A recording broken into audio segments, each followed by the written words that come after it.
Buenas tardes, hermanos.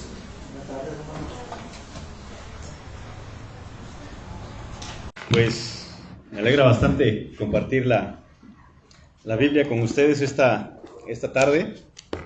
Vamos a apurarnos para salir rápido. Ya vi unos panes por allá afuera que seguramente se convertirán en algo muy bueno, así que para no hacerlos desesperar y para que no les dé sueño y antes que haga calor, vamos a comenzar, y así como comenzamos rápido, vamos a terminar también. Así que vamos a buscar nuestro pasaje, vamos a la primera carta de Pedro, en el capítulo 1. Estamos comenzando todavía esta carta, estamos en el tercer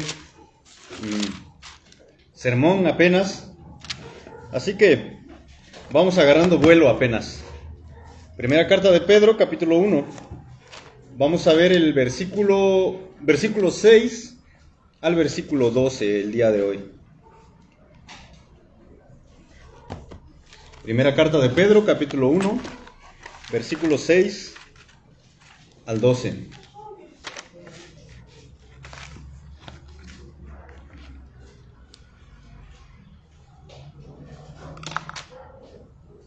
¿Están ahí? Bien, bueno, a este sermón, a este mensaje le puse como título una salvación incomparable.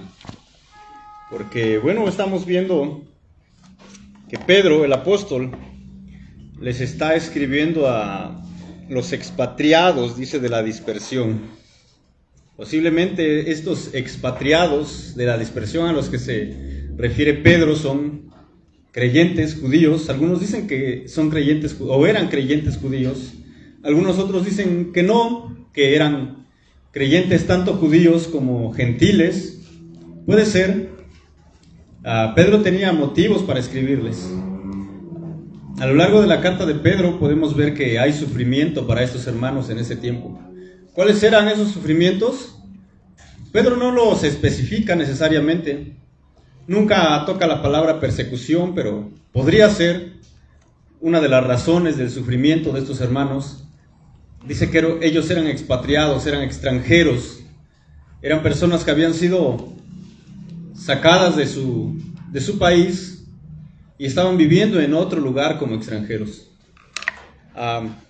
Y se asemejan a nosotros también, porque nosotros, como cristianos, como hijos de Dios, somos extranjeros en este mundo. No sé si alguna vez les ha tocado estar en un lugar al que no pertenecen, en otro país tal vez. Es bastante complicado, es difícil.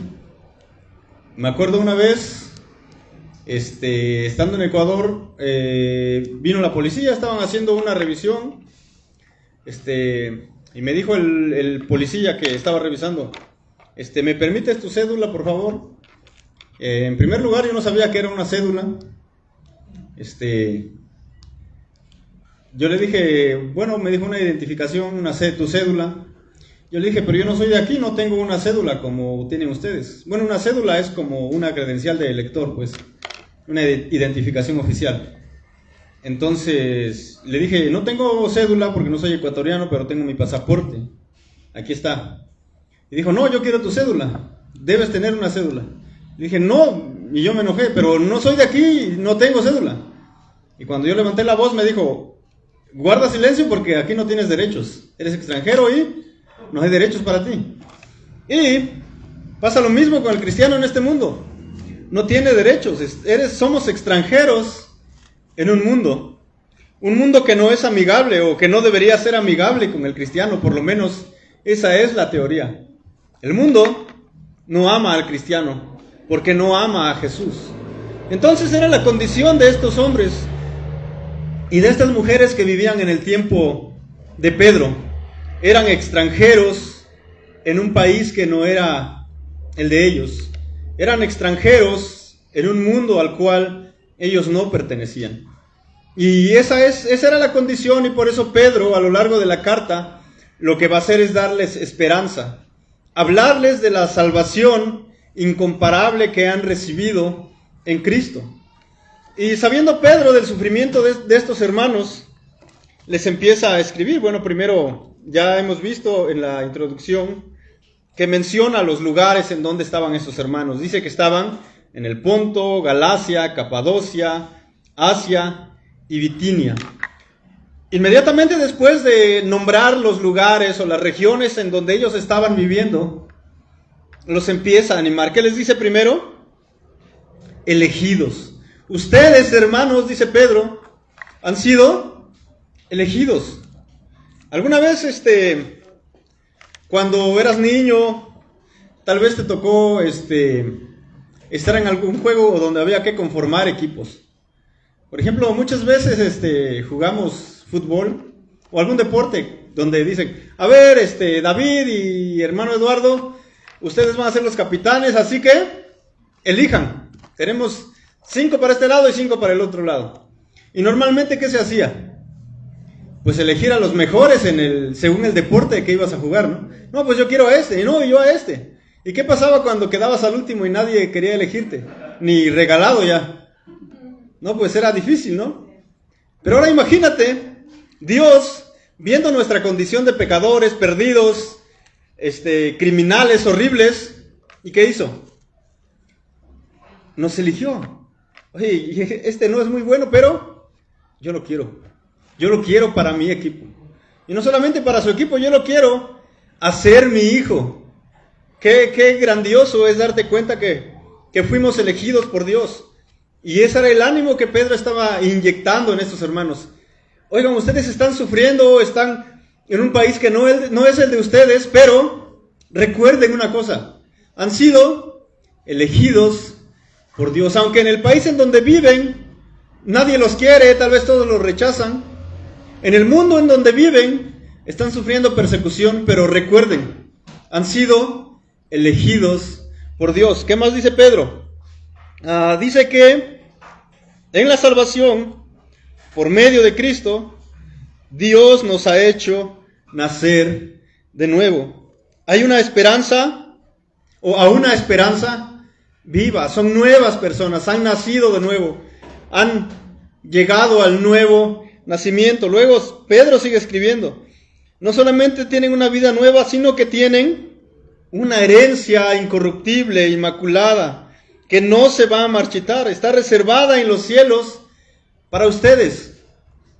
Es como cuando tienes tal vez guardado cierta cantidad de dinero en el banco y de repente te sientes seguro porque hay algo reservado para ti en ese lugar. Y Dios dice, ¿sabes qué? Esta salvación es mejor que una fortuna en el banco, porque está reservada en los cielos. Quiere decir que es ahí en los cielos donde la polilla no entra, no destruye, donde los ladrones no minan, ni hurtan, ni roban. No pueden robar esa herencia que está reservada especialmente para ti. Esa herencia no se va a contaminar, no se va a manchar, no se va a echar a perder. Es algo eterno que siempre va a ser preservado por Dios, especialmente para ti si eres hijo de Dios. Y sigue Pedro animando a los cristianos en ese tiempo. Mediante la fe ustedes son protegidos por el poder de Dios. Y Pedro les está dando esperanza. Están sufriendo, pero hay esperanza. Acuérdense de la salvación incomparable que han recibido. Acuérdense de todo lo que Dios ha hecho por ustedes. Y entonces llegamos a nuestro pasaje en el versículo 6, que dice así. Vamos a leer del 6 al 12.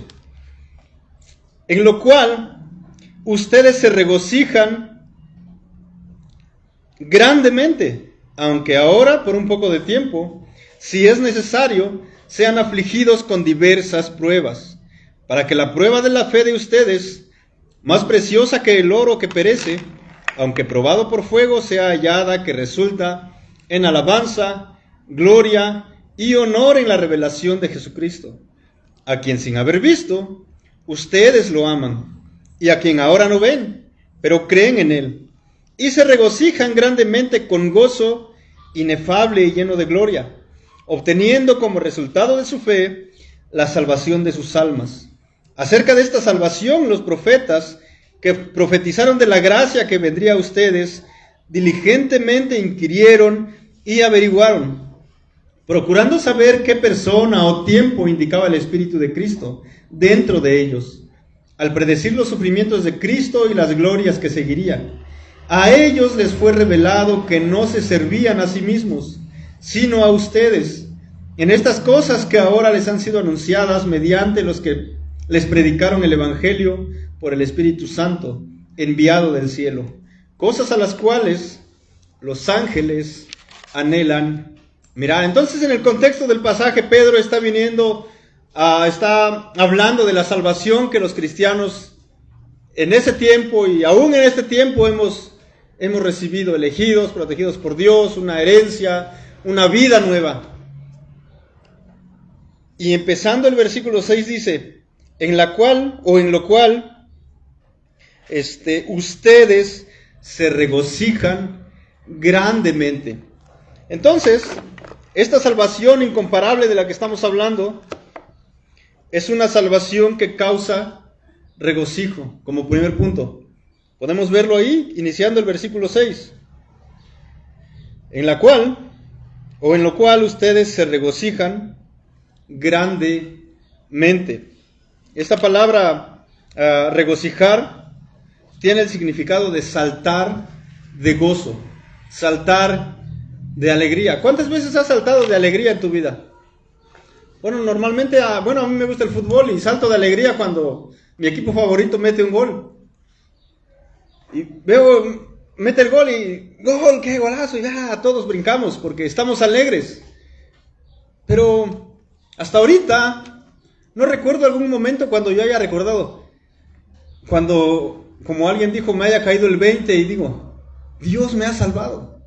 Dios me ha elegido, Dios me ha dado una herencia incorruptible, Dios me cuida, pero pocas veces o tal vez nunca me ha hecho saltar de alegría saber eso. Pero Pedro dice, esta salvación que han recibido debe hacerlos regocijarse grandemente. Los debe hacer saltar de alegría, porque no es poca cosa. Cuando hablamos de la salvación, hablamos podemos decir que la salvación se habla en 3 etapas tal vez, o en 3 fases. La salvación, cuando hemos creído en Cristo, en ese momento recibimos salvación, recibimos vida eterna. Luego está la salvación, a la que nosotros conocemos como santificación, donde a través del correr de los años y de nuestra vida, Dios nos va santificando, nos va asemejándonos más al carácter de Cristo. Y la tercera parte es la glorificación, exactamente. La glorificación, el día cuando Cristo venga y el pecado que aún habita en nosotros sea quitado y seamos hechos completamente a la semejanza de Cristo. Es decir, hemos sido salvados, estamos siendo salvados y seremos salvados. 3 tiempos. Y Pedro por lo menos está tocando esos puntos aquí en este pasaje. Está diciendo, ustedes ya han nacido de nuevo, hay una herencia para ustedes, Dios los ha salvado de su ira por medio de Cristo. Es el tiempo pasado, podemos decir. Y en esa salvación, dice, ustedes deben regocijarse, deben estar contentos, deben saltar de alegría. ¿Y cómo no regocijarnos en una salvación tan hermosa que Dios nos ha dado a través de Cristo? Si nosotros vamos al libro de los Salmos, en el Antiguo Testamento, vamos a ver el Salmo 32.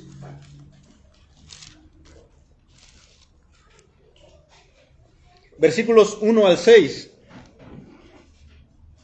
Aquí el hombre que está escribiendo, que seguramente era David, dice: cuán bienaventurado es aquel cuya transgresión es perdonada, cuyo pecado es cubierto. Cuán bienaventurado es el hombre a quien el Señor no culpa de iniquidad, y en cuyo espíritu no hay engaño. Hasta ahí nada más.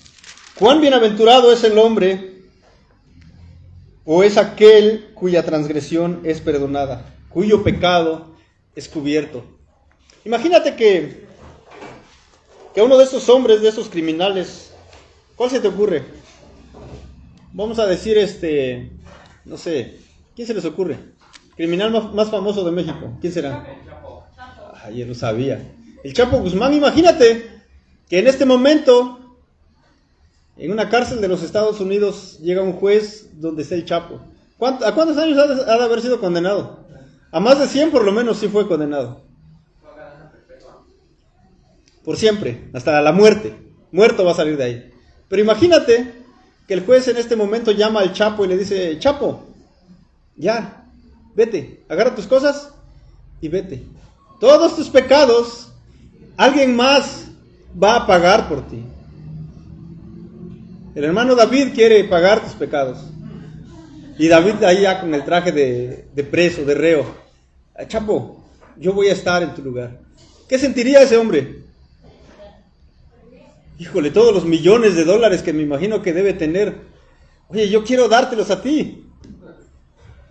Ahora, ¿qué siente un hombre cuando sabe que todos sus pecados han sido perdonados? ¿Qué sientes cuando sabes que toda la ira de Dios estaba sobre ti? Que todo el enojo de Dios estaba sobre ti, en algún momento iba a caer sobre ti. Y ahora por medio de Cristo has sido perdonado. ¿No debe hacernos eso regocijarnos? ¿No debe hacernos eso saltar de alegría y decir: soy perdonado por Cristo? ¡Qué felicidad! ¡Qué gozo! ¡Qué puedes derramar lágrimas al saber que eres perdonado! Una salvación incomparable que te es dada a través de Cristo. Una salvación que no merecías, que no merecíamos ninguno de nosotros. Perdidos, criminales, horribles, transgresores de la ley todos los días de nuestras vidas. Pero Dios en Cristo nos ha perdonado. Y no solamente nos ha perdonado, nos ha hecho sus hijos, nos ha dado una herencia que está esperando por nosotros. Incluso Jesús dijo: voy a preparar una casa para ustedes. Voy a adelantarme y voy a hacer un lugar para recibirlos a ustedes cuando vengan a mi reino. Entonces, esa salvación que hemos recibido debe hacernos regocijarnos en Cristo, en esa salvación. Y no solamente es ahí donde dice, vamos a ver Lucas, el Evangelio de Lucas. Vamos a Lucas capítulo 15.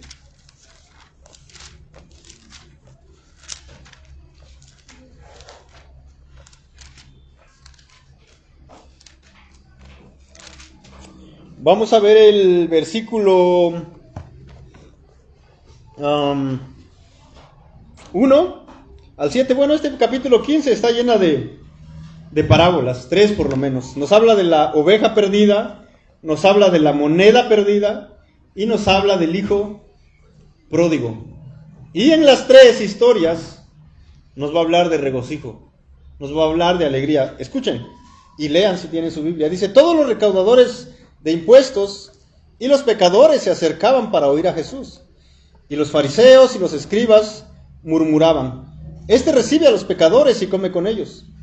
Entonces Jesús les dijo esta parábola: ¿qué hombre de ustedes, si tiene 100 ovejas y una de ellas se pierde, no deja las 99 en el campo y va tras la que está perdida hasta que la haya?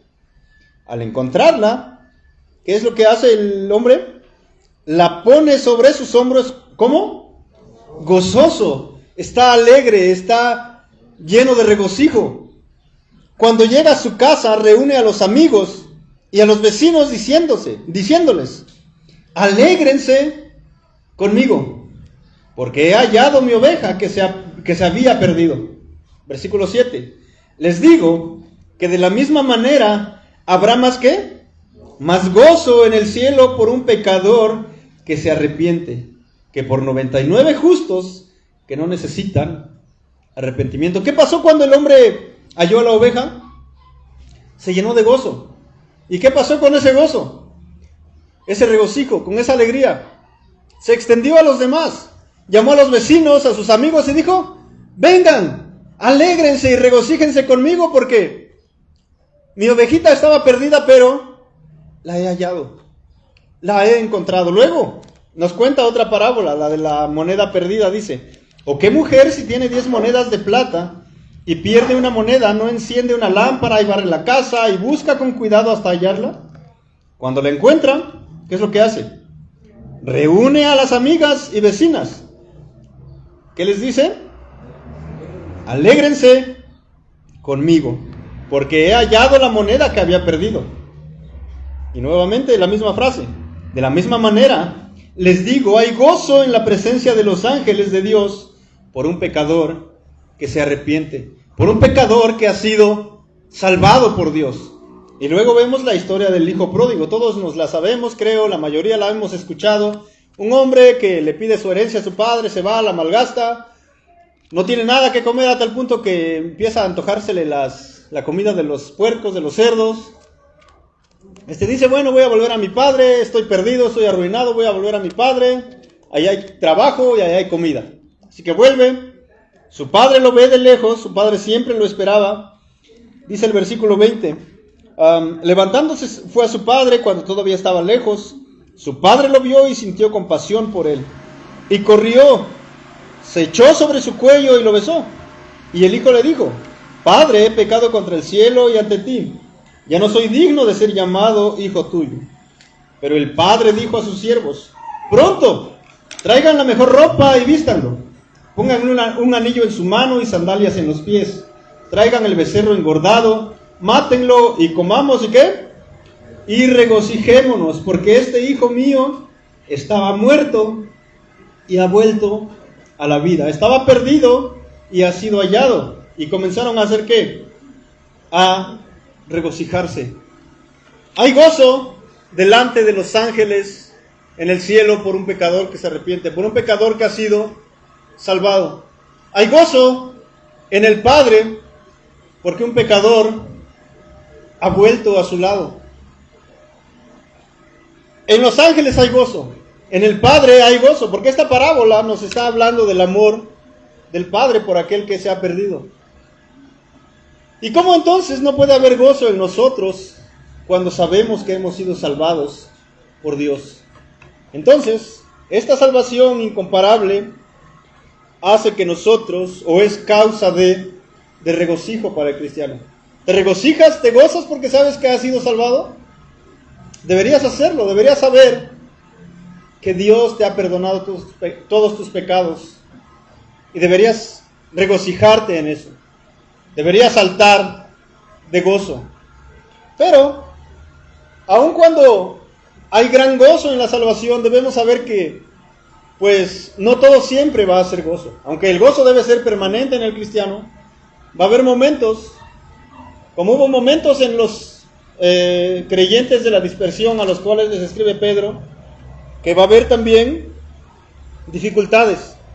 Pero esta salvación incomparable que hemos recibido nos va a mantener firmes aún en medio de la dificultad. Vamos a volver a la carta de Pedro. Vamos a ver los versículos 6 y 7.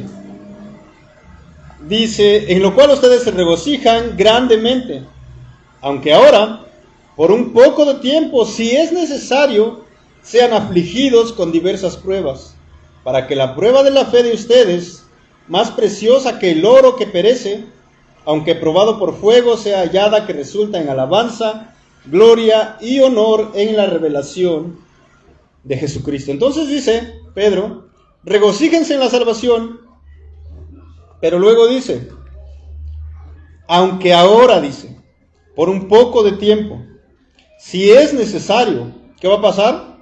Sean afligidos con diversas pruebas. Quiere decir que el cristiano, en ese momento, a los que les estaba escribiendo Pedro, estaban sufriendo. ¿Cuál era el sufrimiento que pasaban? No dice qué sufrimiento tenían, pero seguramente no estaba hablando de alguna enfermedad. No estaba hablando que, no, pues un huracán vino, un terremoto vino y destruyó sus casas. No estaba hablando de problemas financieros tal vez.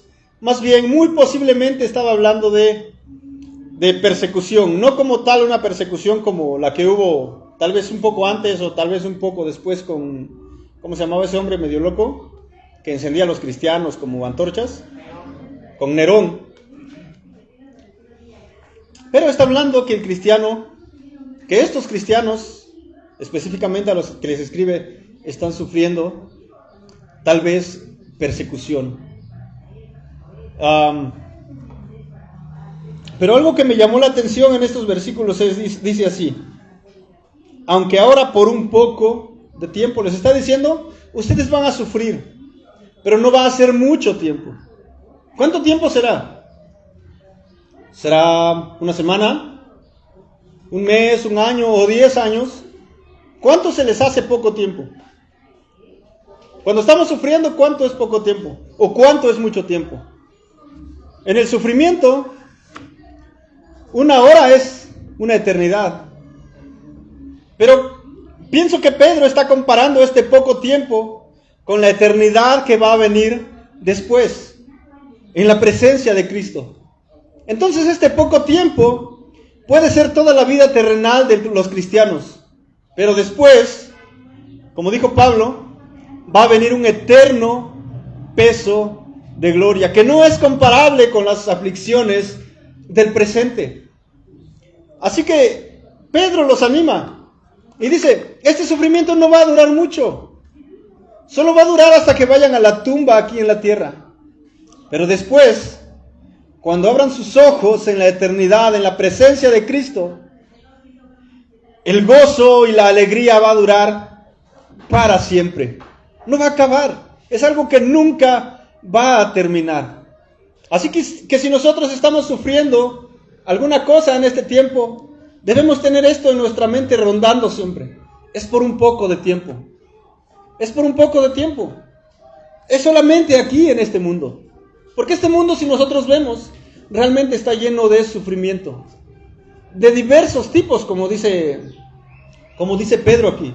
De diversas maneras.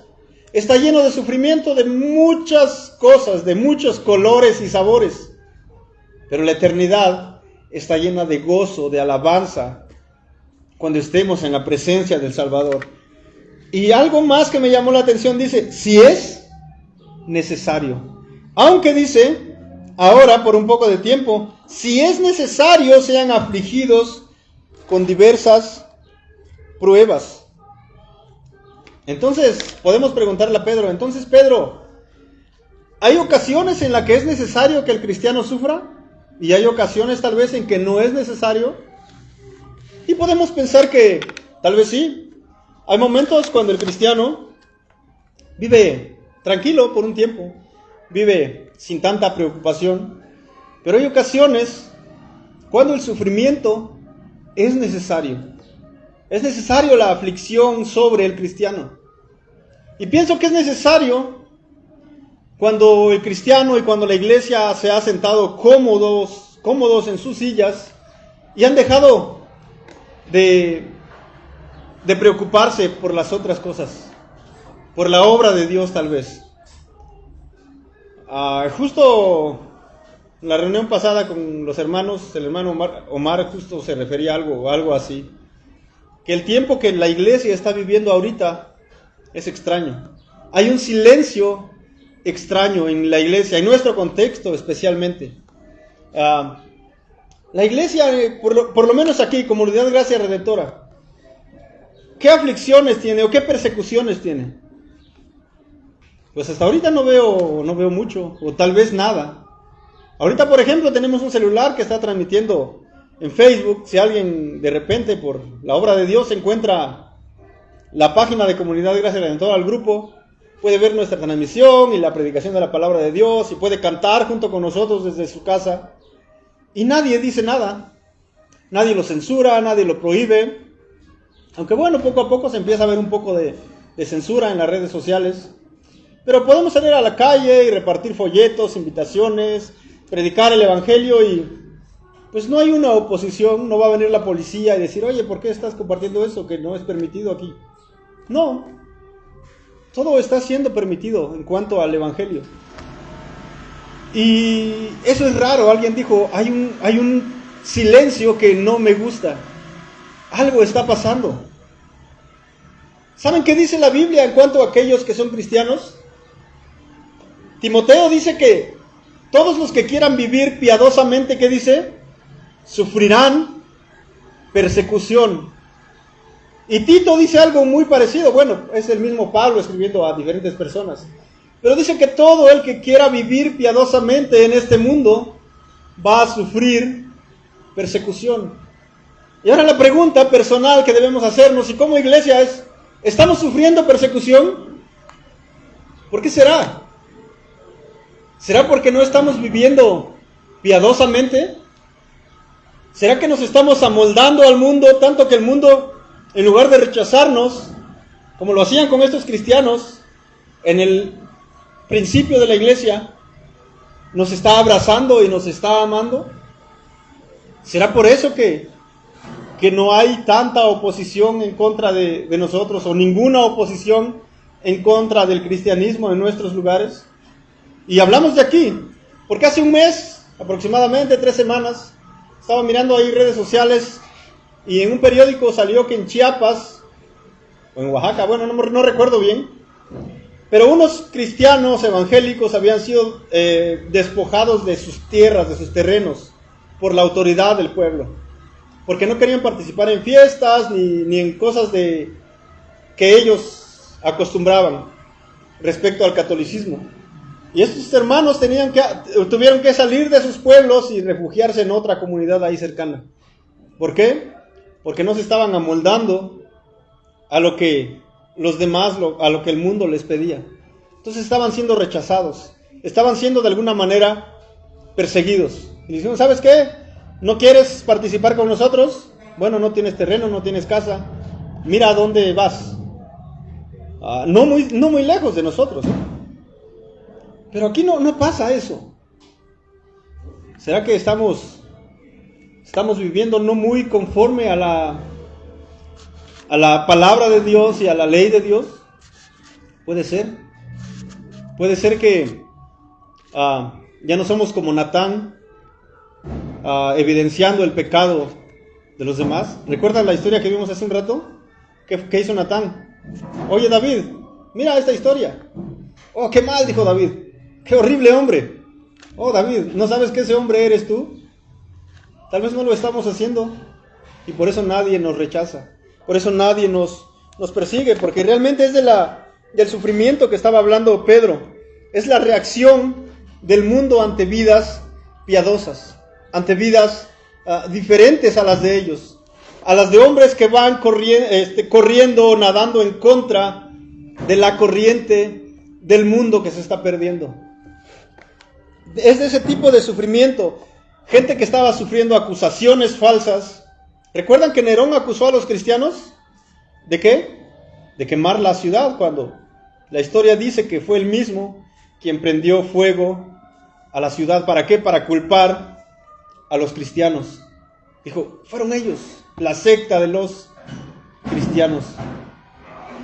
Entonces, no hay persecución, hay un silencio, y debemos preguntarnos qué está pasando. Pero Pedro habla más. Pedro habla más y dice, en el versículo 6 estamos todavía: aunque por un poco de tiempo, si es necesario, sean afligidos con diversas pruebas. Pero ¿qué va a pasar con esas pruebas que estaban pasando estos hombres, estos cristianos? Para que la prueba de la fe de ustedes, más preciosa que el oro que perece, aunque probado por fuego, sea hallada que resulta en alabanza, gloria y honor en la revelación de Jesucristo. Estos hermanos estaban pasando dificultades, estaban sufriendo. Pero ¿cuál era el propósito? El propósito era probar y, por decirlo así, pulir la fe de ellos. Cuando vi este pasaje, fui rápidamente a YouTube y buscar cómo se purifica el oro con fuego. Y había un hombre que enseña a cómo sacar el oro puro de distintas cosas, de joyas y todo eso. Entonces él agarraba una cadena, lo ponía en una cosita así, lo ponía, primero purificaba el traste con un polvo que él llamaba bórax, creo. Le ponía fuego con un soplete, bastante fuego, bien caliente.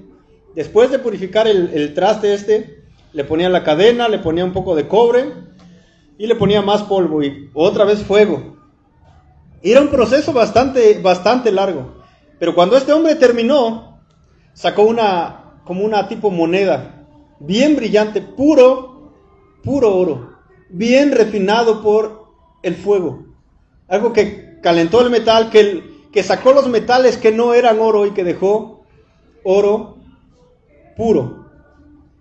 Entonces, es de la misma manera como Dios trabaja en la vida de nosotros. Y ahora estamos hablando del tiempo de la santificación, cuando Dios trae pruebas y sufrimientos a nuestras vidas para asemejarnos más a Cristo. Trabaja de esa manera, nos pone en el fuego para probar nuestra fe. ¿Recuerdan a un hombre en el Antiguo Testamento que fue probada su fe? El ejemplo por excelencia. ¿Quién? Job. También hubo uno antes, por lo menos en la Biblia, en la historia bíblica. Abraham. ¿Cuál fue la petición de Dios para probar la fe de Abraham? Oye, Abraham, qué bonito tu hijo Isaac, ¿no? Oh, sí, Dios, es el único que tengo. Ah, pues ¿sabes qué? Pues dámelo, mátalo. Mátalo, Abraham. ¿Y qué hizo Abraham? Pues por lo menos la historia, la narración bíblica, no dice que Abraham se quedó pensando a ver si lo hacía o no. Inmediatamente después de la petición de Dios, Abraham mata a Isaac, sacrifícalo para mí. Inmediatamente Abraham comenzó a hacer los preparativos y se llevó a Isaac al monte, ¿cómo se llamaba el monte? El monte Moriah. Lo llevó a sus criados. En alguna distancia del monte le dijo a sus criados, a Abraham a sus criados, esperen muchachos, voy con Abraham nada más. Abraham cargó la leña, subieron al monte, Abraham ata a Isaac y cuando está a punto de sacrificarlo, ¿qué pasa? Dice que una voz, un ángel, alguien le habló a Abraham y le dijo, Abraham, detente, porque ya veo que no me has negado a tu hijo. Tu fe ha sido probada y has pasado la prueba. De la misma manera, Dios nos prueba y trabaja con nosotros y cambia nuestro carácter a través de las pruebas. Tal como el fuego refina y purifica el oro, de la misma manera Dios nos refina y purifica y aumenta nuestra fe a través de las pruebas. Nos santifica de esa manera. Y como, para no tardarnos más, vamos a ir al último punto. Que esta salvación incomparable fue anunciada desde tiempos antiguos. ¿Recuerden el primer punto?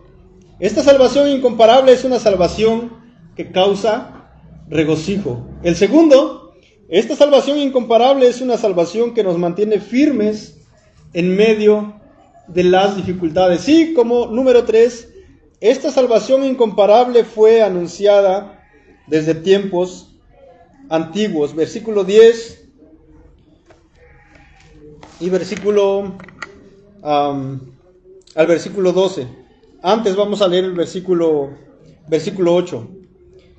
Dice versículo 7, para que la prueba de la fe de ustedes es más preciosa que el oro que perece, aunque probado por fuego sea hallada, que resulta en alabanza, gloria y honor en la revelación de Jesucristo, a quien sin haber visto, ustedes lo aman. Es interesante cómo dice Pedro, a quien sin haber visto ustedes, ¿qué dice? Lo aman. Y a quien ahora no ven, pero creen en él, y se regocijan grandemente con gozo inefable y lleno de gloria, obteniendo como resultado de su fe la salvación de sus almas. ¿Por qué será que Pedro les dice a quien ustedes no han visto? ¿Por qué será? Piensen. A quien ustedes no han visto. Tal vez Pedro estaba diciendo, porque yo sí lo vi, yo fui testigo, yo estuve con él. Tal vez está pensando, yo lo negué 3 veces, lo vi resucitado, comió conmigo un pescado bien rico en la playa y me afirmó para que ahora pueda darles este mensaje. Pedro había visto al Señor y dice, ustedes no lo ven, pero aún, sin embargo, ustedes lo aman. Qué interesante. Dice Pedro, yo lo vi y claro que también lo amo. Pero ustedes son sorprendentes, dice Pedro, porque no lo han visto y ni lo ven todavía, pero más sin embargo, lo aman.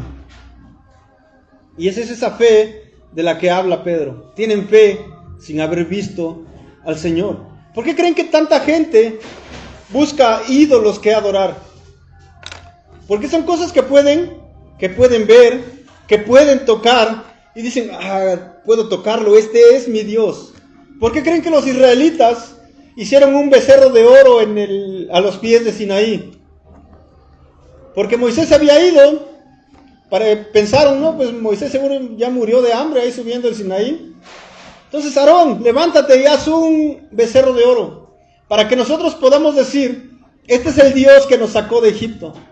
Porque lo podían ver, lo podían tocar. Pero el cristiano vive por fe, no por vista. No vemos, pero creemos. ¿Qué le dijo el Señor a este hombre incrédulo? ¿Cómo se llamaba? Uno de sus discípulos, ¿recuerdan? Tomás, ¿no? ¿Qué le dijo? Tomás, más bienaventurados son los que no vieron y creyeron. ¿De quién está hablando Cristo? Estaba hablando Cristo de estos hombres a los que Pedro les escribe. Estaba hablando Cristo de nosotros, tal vez. En la mente de Cristo estábamos nosotros. Porque no vimos, pero creímos. Y creímos no porque somos bien chidos, ¿no? No, pues estos cuates son bien chidos y creyeron aunque no vieron. No, sino porque Dios tuvo misericordia, compasión y nos ha mostrado su gracia y nos ha dado fe para creer en Cristo. El único que puede salvarnos. Y bueno, algo como una anotación dice que se gozan o se regocijan grandemente con gozo inefable. ¿Saben qué quiere decir inefable? Indecible, indescriptible, que no hay palabras para describir. ¿Saben cuál es la palabra original que usa aquí? Es Anacleto. ¿Alguien conoce a una persona que se llama Anacleto? Yo conocí a un profesor que se llamaba Anacleto. Entonces quiere decir algo inefable, algo que no puedes describir. Eso quiere decir, así que si algún día tienes un hijo, puedes ponerle Anacleto. Un gozo indescriptible, un gozo indecible, algo extraordinario que no se puede decir con palabras. Y llegamos al versículo 10. Acerca de esta salvación, dice, de la que viene hablando Pedro, los profetas que profetizaron de la gracia que vendría a ustedes, diligentemente inquirieron y averiguaron. ¿De cuáles profetas está hablando? De los que ya sabemos, ¿no? Desde Moisés, que le dijo Jesús a los discípulos que venían que estaban yendo a Emaús. Desde Moisés, pasando por todos los profetas, hablaron de esta salvación y veían destellos de esta salvación. Imagínense Isaías escribiendo Isaías 53, de un siervo sufriente. ¿Qué pasaba por la mente de Isaías? Yo pienso que él quería saber quién es este del que habla, del que Dios me está hablando, del que el Espíritu Santo me está revelando. ¿De quién está hablando? Yo quiero saber. Yo quiero saber en qué tiempo va a nacer y por qué va a sufrir tanto. Y así cada uno de los profetas tienen destellos de Cristo. Mas sin embargo dice, diligentemente inquirieron y averiguaron, procurando saber qué persona o tiempo indicaba el Espíritu de Cristo dentro de ellos, al predecir los sufrimientos de Cristo y las glorias que seguirían. Dice que ellos investigaron y deseaban saber, deseaban ver ese día que ellos mismos estaban profetizando. O aún tal vez alguno ni siquiera supo que estaba escribiendo acerca de Cristo. Dice luego, a ellos les fue revelado que no se servían a sí mismos, sino ¿a quién? Sino a ustedes, a los creyentes en el tiempo de Pedro, pero también a nosotros, en estas cosas que ahora les han sido anunciadas mediante los que les predicaron el Evangelio por el Espíritu Santo enviado del cielo, cosas a las cuales los ángeles anhelan mirar. Imagínense, esta salvación que hemos recibido y este Evangelio que nos ha sido predicado, es algo que deseaban ver los profetas. Es algo que Abraham seguramente decía, yo quiero ver ese día. Es algo que recuerdan a este hombre que cargó a Jesús cuando fue presentado en el templo. ¿Cómo se llamaba? ¿No se acuerdan? Bueno, se llamaba Simeón, ¿no? Entonces él se gozó y se alegró porque habían visto sus ojos el día en que el Mesías, o podía tener en sus brazos al Mesías, y él dijo, ahora sí puedo morir en paz. Ya vi al Mesías prometido. De esa manera lo deseaban los antiguos profetas. Y aún dice que los ángeles quisieran participar y entender de esa salvación. Pero no les ha sido dado ese privilegio. Ese privilegio nos ha sido dado a nosotros. Qué privilegiados somos. El poder tener esa salvación prometida y anunciada por muchos años atrás, que nos ha sido revelada ahora, y que nos será revelada todavía aún cuando Cristo venga, porque será el tiempo de nuestra glorificación, de nuestra total salvación. Hemos sido salvos, estamos siendo salvos y seremos salvos en el día cuando Cristo venga. Entonces, por más pruebas y por más sufrimientos y por más dificultades que pasemos en este mundo en el cual vivimos o deberíamos vivir como extranjeros, hay una salvación incomparable que nos mantiene firmes, que nos mantiene gozosos, porque sabemos que esos sufrimientos pronto van a terminar. El día que tengamos que ir a la tumba o el día que Cristo venga.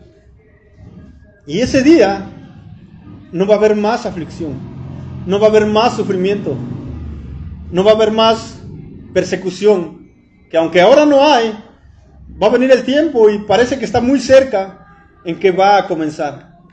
Poco a poco la tuerca se va a ir apretando, cada día más, y cada día será más difícil predicar el Evangelio abiertamente como lo hacemos ahora.